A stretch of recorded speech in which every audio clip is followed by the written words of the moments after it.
Mariculture, donc on va d'abord... on va accorder le privilège aux femmes. On commence avec la slameuse. Voilà. D'accord, c'est comme tu veux. Parce que Madi, quand elle est là, elle donne toujours priorité aux femmes. Toujours. Donc, avant de revenir à notre meilleur DJ de l'année, on commence avec cette jeune slameuse qui s'est fait notamment connaître lors de l'ouverture des travaux du dialogue national inclusif et souverain par une prestation artistique qui a arraché des larmes. À la salle. À la salle. Toute la salle. Beaucoup ont pleuré. Béatrice, sinon Tristiana, bienvenue. Merci. Ça va? Ça va. On revient sur cet événement. Ça a représenté quoi pour toi, cette prestation à l'ouverture du dialogue national inclusif qui a fait couler des larmes à beaucoup de gens? Cette prestation, je dirais, représente tellement de choses pour moi. Parce que déjà, je suis très proche des femmes qui ont déjà perdu leur mari lors des guerres. Ici au Tchad, je ne peux pas citer les noms, mais c'était vraiment un moment très douloureux.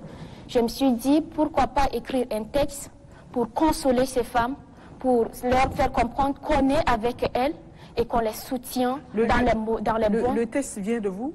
Oui, le texte venant de moi. Ah, bravo. Hein. Merci. Bon, je vais laisser ça un peu, on va applaudir. Désolée, hein. Magie. Merci. Bravo. Merci. Bravo. C'est un très beau texte. On peut essayer un peu? Bien sûr. On y va? Ah, vous m'avez pris au dépourvu. Dame, vous ne savez pas ce que j'ai vécu pendant toutes ces années. Si aujourd'hui je porte cette robe noire, c'est pas pour le plaisir. Je vis cette douleur comme si c'était juste hier. Jusqu'aujourd'hui, je vis encore le deuil de mon mari. Vous savez, mon mari était un soldat tchadien. Il s'est levé d'un bon matin. Il m'a donné un bisou au front et m'a dit, « Femme, je dois aller au front. Je dois aller combattre la rébellion. L'espoir de ce pays se repose sur mes épaules. Mais toi, prends soin de nos enfants et surtout, pense à l'avenir. » Il était parti me laissant dans l'obscurité. Je ne savais où aller ni quoi faire, alors j'étais là entourée de mes enfants qui pleuraient et criaient de faim. Pourtant, juste là dehors, il y avait des bombes, des douilles, des bombes, des coups de fusil là dehors. Et c'est reparti. Là, on risque de pleurer. On risque de pleurer encore une fois plus. Moi, je pense que c'est bon. Merci de... Je voyais Madi qui était parti pour lâcher des larmes. Merci d'être là. Tu es là pour ça, en fait. Tu comprends mes émotions. Ouais. Bravo. Hein. Il fallait que je la retienne, sinon tu commençais à pleurer. Parfait. Merci, c'est bon. Alors, le slam, cette discipline artistique qui mêle la musique avec la poésie. Ouais. Pourquoi le choix du slam et comment tu as commencé? Bon, je commence par comment j'ai commencé le slam. J'ai commencé le slam, c'est quand j'avais intégré le collectif Tchad Islam en 2018. Et là, c'était par le biais de Danapi, c'est aussi un islameur tchadien. Oui. Il était entre-temps le président du collectif Tchad Islam. Arrivé là, il a vu mon talent, il a vu que j'étais parmi ces rares filles qui écrivaient elles-mêmes leurs textes et qui venaient déclamer sans avoir honte ni peur du public. Alors, il a vu ce talent en moi, il m'a dit, toi, je te retiens dans le collectif, on va travailler ensemble. Et c'est sur cette base que j'ai commencé le slam.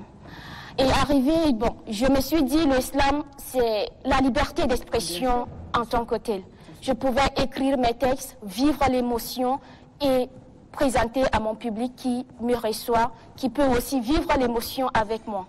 Et moi, dans mes textes, c'est toujours l'émotion auquel j'aimerais vraiment faire ressentir et partager un peu la douleur, les moments un peu compliqués, les moments difficiles que vit mon entourage. C'est bien. Vous faites quoi dans la vie?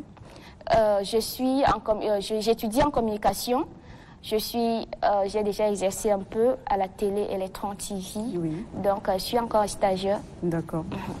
On vous souhaite un bon vent. Hein. Merci beaucoup. Vivement. Merci. Que le porte s'ouvre sur toi, vous.